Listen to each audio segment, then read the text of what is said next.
بالله من الشيطان الرجيم. بسم الله الرحمن الرحيم. إن الذين يكتمون ما أنزل الله من الكتاب ويشترون به ثمنا قليلا أولئك ما يأكلون في بطونهم إلا النار ولا يكلمهم الله يوم القيامة ولا يزكيهم ولهم عذاب أليم.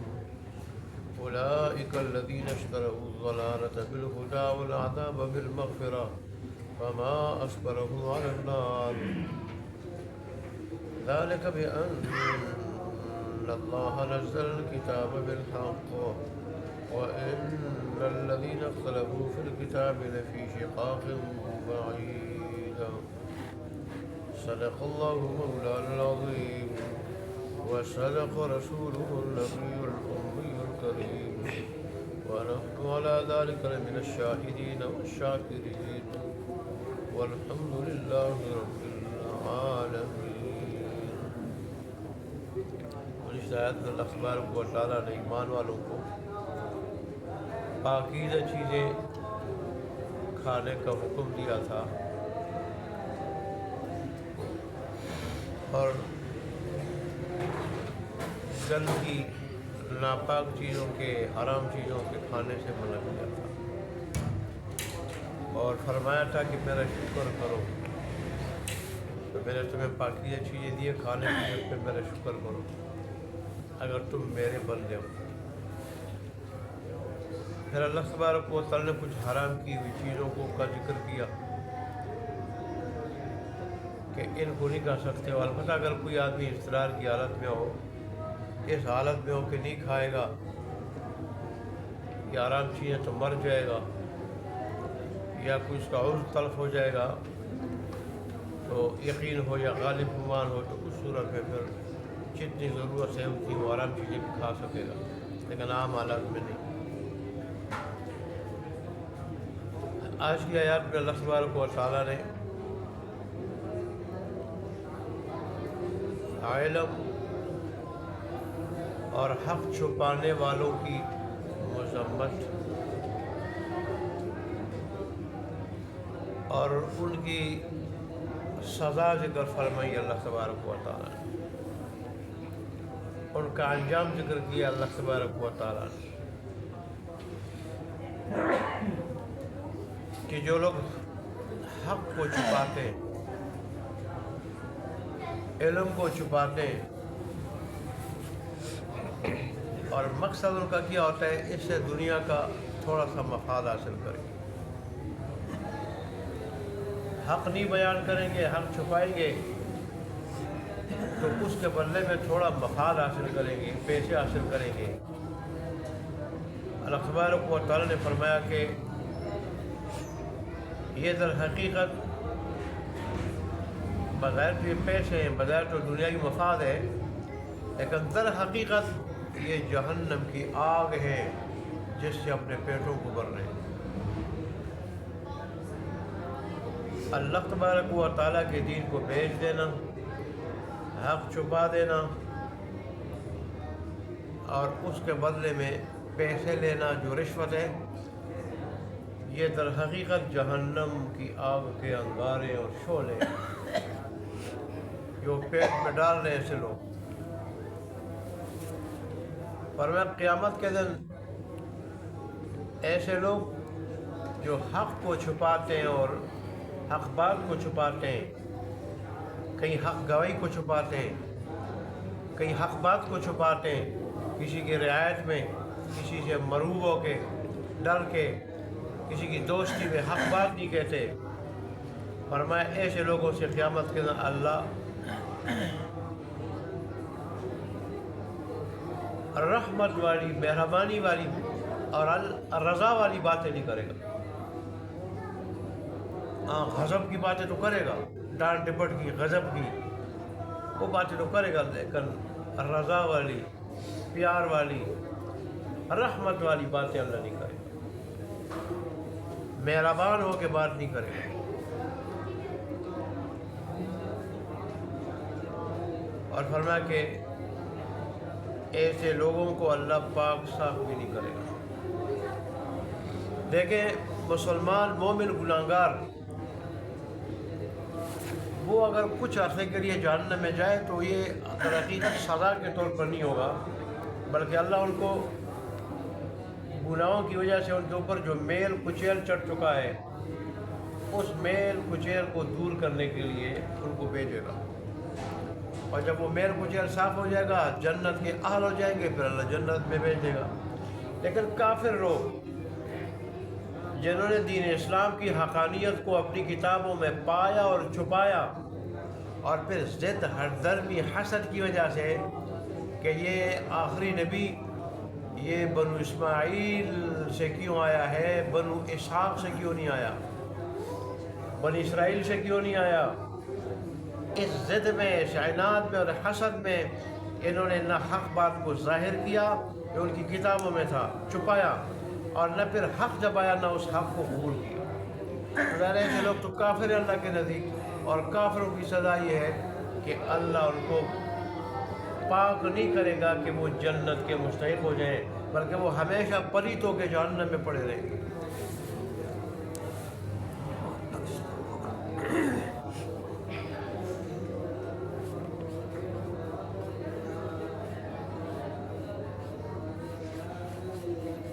مولانا عبداللہ صدیقی رحمۃ اللہ علیہ نے کہا ہے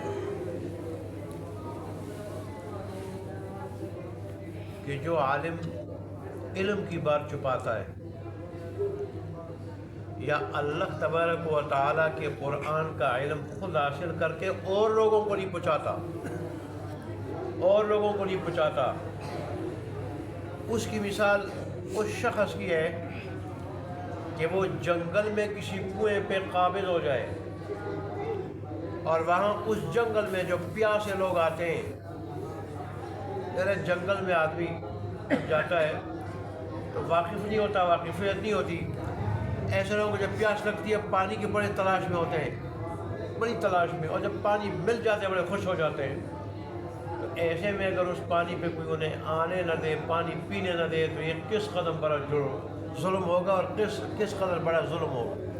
تو فرمایا کہ ایسا عالم جو علم قرآن کا حاصل کر لیتا ہے پھر اوروں کو پہنچاتا نہیں، اس کی مثال اس آدمی کی ہے کہ جنگل میں کوئی کنواں ہو، اس پہ وہ قابض ہو جائے اور وہاں اس کنویں پہ آنے والے کو پانی نہ پینے دے، ظاہر ہے وہ کس قدر بڑا جرم ہو۔ ایسے ہی علم کا، قرآن کا علم حاصل کرنے والا، دینی علم حاصل کرنے والا اوروں کو نہ پہنچانے والا، وہ اس طرح مجرم اور ظالم ہے اور قابض ہے کہ علم کو اپنے قبضے میں لے کے اب اور کسی کو نہیں دے رہے۔ عبداللہ ابن عمر ان کے پاس ایک آدمی آیا، اس نے کہا فلانی کی بستی میں گئے اور ہمیں پیاس لگی تھی، ہم نے پانی مانگا، بستی والوں نے ہمیں پانی پینے نہیں دیا۔ عبداللہ ابن عمر نے فرمایا کہ تم نے پھر اپنی تلواروں کو نیاموں سے کیوں نہیں نکالا؟ تم نیاموں سے نکالتے اور زبردستی ان سے جو ہے تلوار چلا کے پانی لیتے۔ پیاس کے وقت، ضرورت کے وقت پانی روکنا ہی تو بہت بڑا ظلم ہے اور اللہ کے نزدیک بہت بڑا جرم ہے۔ اس حدیث شریف میں آتا ہے کہ اللہ کے نزدیک بہترین صدقہ کسی جگر والے کو سیراب کرنا ہے، رجانا ہے، سیراب کرنا ہے، اس کو کھلانا پلانا ہے۔ جگر والا وہ بھوک بھی محسوس کرتا ہے، پیاس بھی، اور بھوک کے وقت اس کو کھانے کی ضرورت ہوتی ہے اور پیاس کے وقت پانی کی ضرورت ہوتی ہے۔ اور فرمایا یہ بہترین صدقہ ہے اور سب سے بڑا وزنی اور ثواب والا عمل کسی جگر والے کو کھلانا اور پلانا۔ اس لیے انہوں نے کہا کہ تمہیں تلوار کیوں نہیں نکالی؟ ایسے لوگوں کے خلاف تو جہاد بھی کیا جا سکتا تھا، نہ کہ جہاد کافروں کے ساتھ کیا جاتا ہے۔ کہا ایسے لوگوں میں تم تلوار بھی چلا سکتے تھے، کیونکہ ایسے لوگ اللہ کے نزدیک بہت بڑے مجرم ہوتے ہیں کہ لوگوں سے پیاس کے وقت، ضرورت کے وقت پانی روک لیں۔ اللہ اکبر۔ تو اللہ تبارک و تعالیٰ نے یہاں پہ اس کی مذمت بیان کی، اور خصوصاً یہاں اشارہ یہود و نصارہ کی طرف ہے، لیکن قرآن کے انداز بیان پہ قربان جاؤں اس کے الفاظ ایسے عام ہوتے ہیں کہ اس میں ہر آدمی آ جاتا ہے، ہر آدمی، ہاں اس کا تعلق یہود و نصارہ سے ہو، ہاں اس کا تعلق اس زمانے سے ہو یا اس زمانے سے ہو یا آئندہ زمانے سے ہو، کوئی بھی علم جو حق بات کو چھپائے گا اور لوگوں کو بتائے گا نہیں، لوگوں کا بتائے گا نہیں، حق بات اوروں کو پہنچائے گا نہیں، تو اللہ کے نزدیک وہ اتنا بڑا بچے، ٹھیک ہے، اگر اس کا عذاب دائمی نہ ہو کافر کی طرح، لیکن اس بات کا تو شکار ہوگا کہ اللہ اس سے بات نہیں کرے گا قیامت کے دن۔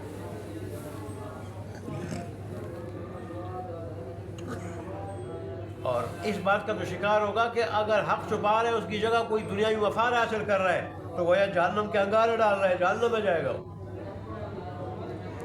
اور اللہ رحمت کی نگاہ سے نہیں دیکھے گا، نہ بات کرے گا، پیار سے شفقت سے اللہ بات کرے گا، اور فرمایا ایسے لوگوں کے لیے دردناک عذاب۔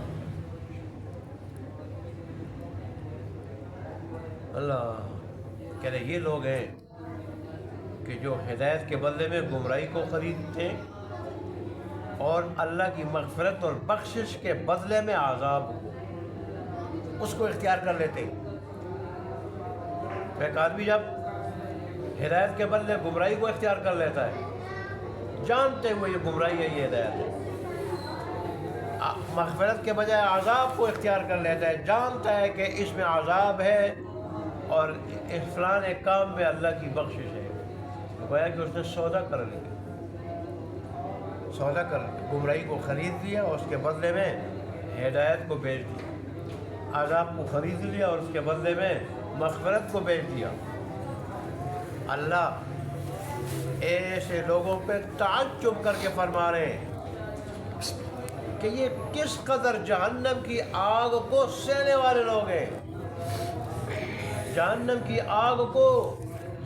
کی آگ کے سہنے کو برداشت کرنے والے لوگ ہیں۔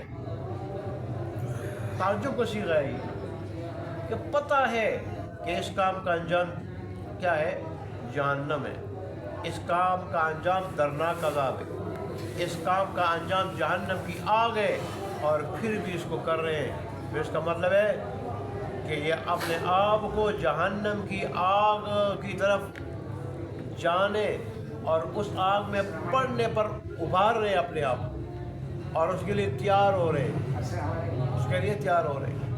تو اللہ نے فرمایا یہ تو عجیب لوگ ہیں، پتہ ہے کام کا انجام کیا ہے، جہنم ہے، پھر کر رہے ہیں، پتہ ہے کام کا انجام اللہ کی عدم رضا ہے، کر رہے ہیں، پتہ ہے کام کا انجام اللہ کی رحمت کی نگاہ سے اللہ دیکھے اس سے معرومی ہے، اور غضب اور غصے اور ڈانٹ ٹپٹ کے اندر کی نگاہ سے دیکھے یہ اس کا سبب ہے، اور پھر بھی کر رہے ہیں۔ اللہ فرماتا ہے یہ تو بڑے عجیب لوگ ہیں۔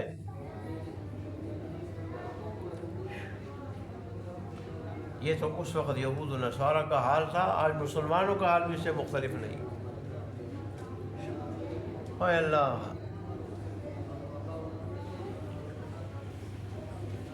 آج تو بہت سارے مولوی صاحبان بھی ایسے ہیں کہ جو لوگوں کو بدعت پہ لگا رہے ہیں، مختلف بدعت پہ لگا رہے ہیں، رسم و رواج پہ لگا رہے ہیں، چادریں چڑھا لو، عرس منا لو، ڈی جے اور سارتیں منا لو، 40ویں منا لو۔ تو اس طرح اللہ تبارک و تعالیٰ کے حکم، اللہ کے حبیب کے طریقے کے مقابلے میں لوگوں کو رسم و رواج پہ لگاتے ہیں، اور اللہ تبارک و تعالیٰ کے جو احکام ہے، رسول اللہ کے حبیب کا جو طریقہ ہے، اس سے لوگوں کو ہٹا رہے ہیں، اور اس کے بدلے میں کیا مل رہا ہے؟ کھانا مل رہا ہے، کھانا مل رہا ہے، پینا مل رہا ہے، حلوہ مل رہا ہے، پیسے مل رہے ہیں، جوڑے مل رہے ہیں۔ اللہ اکبر۔ اور جو ثواب کا اور خاص کر میت کے لیے جو چیز صدقہ جاریہ بنتی ہے، اور میت کے لیے جو بہترین راستہ ہے وہ نہیں بتاتے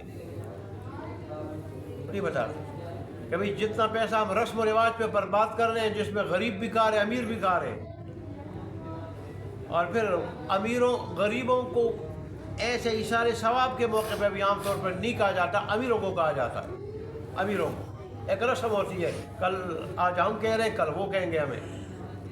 اور اس طرح بعض یتیم ناداروں نابالغوں کا کہ جن کی اجازت کا بھی اعتبار نہیں، جن کی اجازت کا، ان کا پیسہ برباد کیا جا رہا ہوتا ہے رسم و رواج.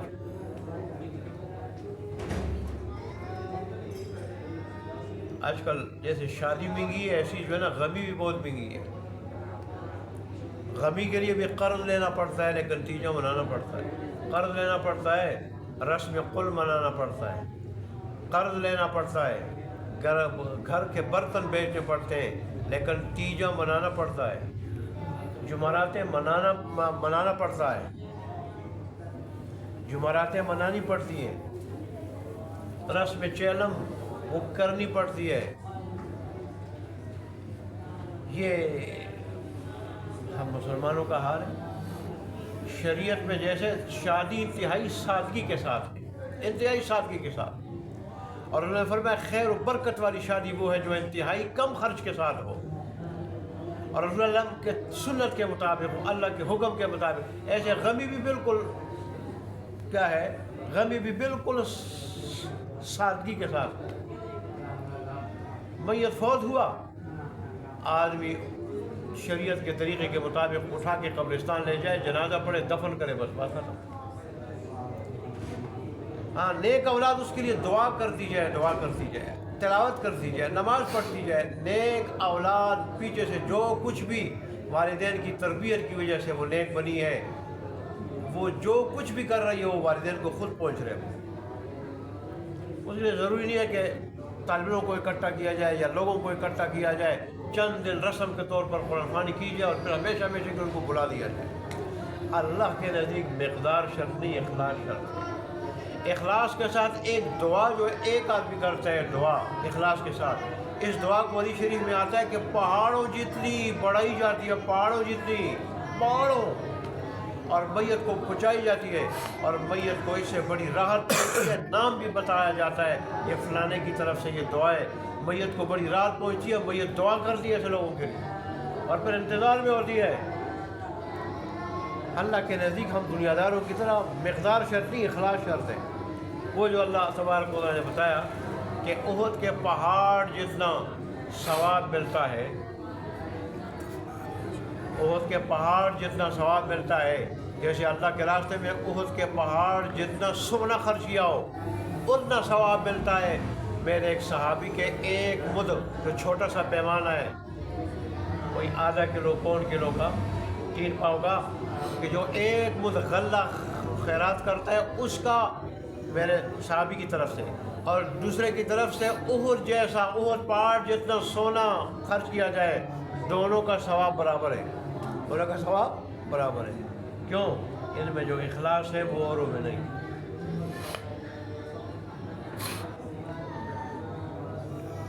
آج مزے اور چسکے کے جو طریقے ہیں وہ اپنائیں گے، لوگوں کو بتایا جا رہے ہیں، اور پھر لوگوں کو چلایا جا رہا ہے، اور لوگوں کو شریعت کے طریقے پر کوئی بھی نہیں لا رہا.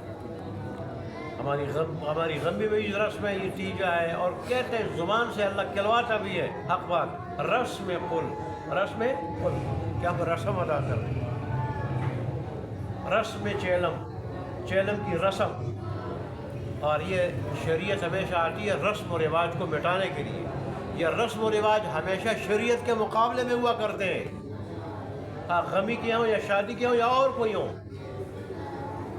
کیا کچھ آج مسلمانوں میں مشہور نہیں ہے. امام جعفر صادق کے نام کنڈے، اس کے لیے اپنی طرف سے شرطیں لگائی ہوتی ہیں، جس کو چھت کے نیچے کھایا جاتا ہے اور باہر نہیں نکالا جاتا ہے. کہیں ابو علی کے نام سویاں جو عید کے موقع پر پکائی جاتی ہیں، عید کے موقع پر جو سویاں پکائی جاتی ہیں، یہ ساری جو نا وہ غلط رسم ہے، شرکیہ رسم ہے. اس کی بنیادی شرکیہ ہے. مسلمانوں میں یہ چیزیں ہندوؤں سے آ گئی، ہندوؤں سے.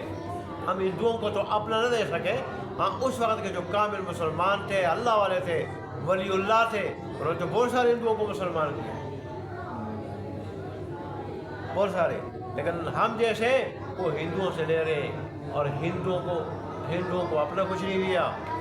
یہ شادی کے موقع پر صحرا بندی یہ کہاں سے آ گئی؟ ہندوؤں کو ہندوانہ رسم ہے، مہندی ہندوانہ رسم ہے، وہ موم بتیاں جلانا یہ غیروں کی رسم ہے، اور پھر عورتوں کا دوسرے گھر تک گانا گاتے ہوئے جانا، یہ ساری کون سی رسم ہے جو ہم نے غیروں سے لی ہے؟ اسے تو ایک ہندو مسلمان ہوا تھا، اس نے کتاب لکھی تھی، اس کا نام رکھا تھا تحفۃ الہند، تحفۃ ہندوستان کا تحفہ، ہندوؤں کا تحفہ جو مسلمانوں کو ملا ہے، اور جو ساری رسمیں ذکر کی ہیں جو ہندوؤں سے مسلمانوں کو ملی ہے، غمی کے موقع پر اور شادی کے موقع پر۔ اللہ اکبر۔ یہ باراتیں اور یہ چیزیں، یہ صحابہ کے وقت میں، رسول اللہ کے دور میں چیزیں کہاں تھیں؟ بارات والوں کو لڑکی والا کھانا کھلائے، اور جلد بدل تکلفات بڑھتے جا رہے ہیں۔ اب بارات والے جو آتے ہیں لڑکی کے گھر، لڑکی والے ان کو ایسے ہی کھانا کھلاتے ہیں، شاندار، یہ ولیمہ کا کھانا ہوتا ہے۔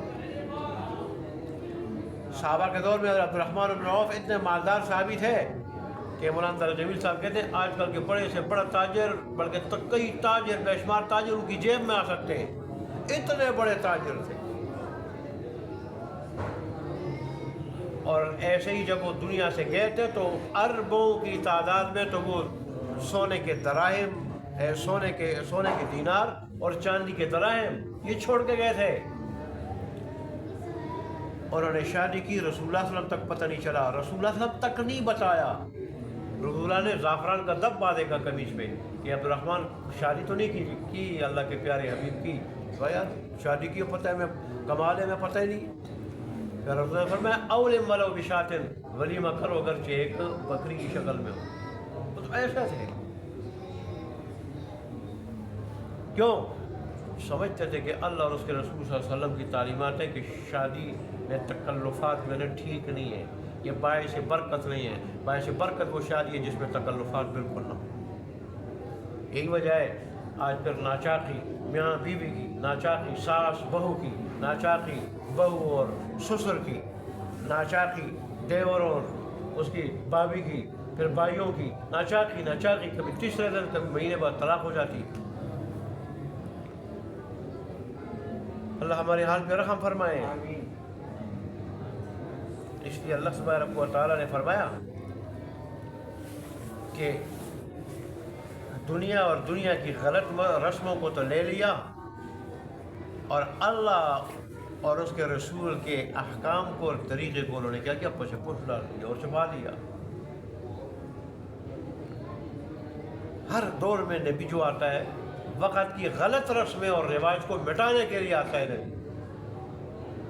یہ ہمیشہ یہ رسمیں آباء و اجداد کی جاری کی ہوئی غلط ہوتی ہے، کوئی شرکیہ کفریہ ہوتی ہے، اور کوئی جو ہے نا وہ گمراہ کن ہوتی ہے، گمراہ کن ظالمانہ ہوتی ہیں۔ تو اللہ تبارک و تعالی عدل کو عام کرنے کے لیے اور آسانی کو عام کرنے کے لیے، سہولت لانے کے لیے اور مشکلات کو ختم کرنے کے لیے نبی کو بھیجتا ہے۔ یہ سادہ طریقہ اللہ کی طرف سے، لیکن لوگ اس کو سمجھتے نہیں۔ بہرحال اللہ تبارک نے فرمایا کہ ایسے لوگوں کے لیے سزائیں ہوگی، اور فرمایا کہ یہ سزائیں اس لیے ہے کہ اللہ تبارک و تعالیٰ نے تو کتاب کو، جو آسمانی کتاب ہے اور قرآن اصحاب کی کتاب ہے، اللہ نے حق دے کے حق کے ساتھ نازل کی، اور ان لوگوں نے جب حق کو چھپایا اس کو ظاہر نہیں کیا، حق کو چھپایا اس کو ظاہر نہیں کیا، تو اس وجہ سے انہوں نے ظلم کیا کہ اللہ نے حق تو اس لیے بھیجا تھا اس کو ظاہر کیا جائے، لوگوں کے سامنے بیان کیا جائے، خود بھی عمل کرے، لوگوں سے عمل کرایا جائے۔ انہوں نے چھپایا، نہ خود عمل کیا، نہ لوگوں کو غلط سے کرایا۔ کہتے ہیں اس وجہ سے ان لوگوں کو اس طرح ملے۔ اور پھر فرمایا کہ یہاں تو اگرچہ اللہ تبارک و تعالیٰ یہود کے بارے میں کہہ رہے ہیں کہ انہوں نے یہ جو اختلاف کیا، تو یہ کوئی غلط فہمی کی بنیاد پر نہیں، صرف ضد کی وجہ سے، حسد کی وجہ سے آخری نبی بنی اسرائیل میں کیوں نہیں آیا، آخری شریعت بنی اسرائیل میں کیوں نہیں، بنی اسماعیل میں کیوں آئی۔ بہرحال اللہ تبارک و تعالیٰ کے دین کو حاصل کرنا، سمجھنا اس پہ عمل کرنا، اوروں کے سامنے بیان کرنا، یہ باعث اجر و برکت ہے، اور اس کو چھپانا، خود عمل نہ کرنا، اوروں سے چھپانا اور بیان نہ کرنا، یہ دنیا آخرت دونوں میں جو ہے اللہ تبارک و تعالیٰ کی پکڑ کا باعث ہے، پکڑ خاص کر آخرت۔ دیکھیں اللہ کی سزا ذکر کر رہے ہیں، ان الذین، بے شک وہ لوگ کہ جو یکتمون ما انزل اللہ من الکتاب، چھپاتے ہیں اس چیز کو جو اللہ نے نازل کی ہے کتاب سے،